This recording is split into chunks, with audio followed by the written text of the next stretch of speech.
प्रोक्तं धर्मं कृत्वा सर्वे सततं सिद्धिं वै प्राप्ताः कुशलं शुद्धे चित्ते ध्यायत शङ्करशुभरूपम् एवं चरिते सिद्धिर्हस्ते भवतीत्येवं भाष्यन्तम् ब्रह्मानन्दसुतीर्थं कलये मनसा वाचा गुरुवर्यम् वेदाः सर्वे जीव ब्रह्मा भेदं सर्व कथयन्ति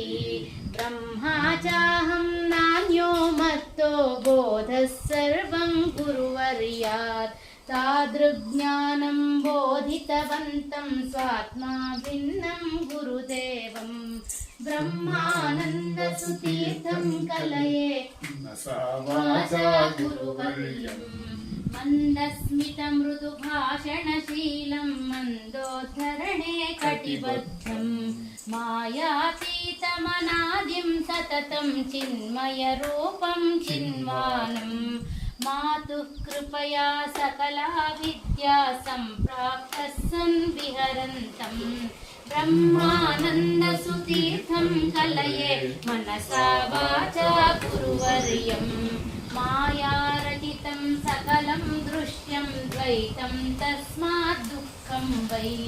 मायामोहनिरासाद्वैतं नश्यत्येतत् सत्यमिति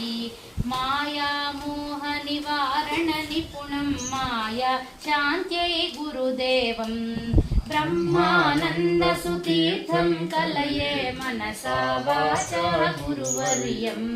ब्रह्मानन्दसुतीर्थं कलये मनसा वाचा गुरुवर्यम् मनसा वाचा गुरुवर्यम् मनसा वाचा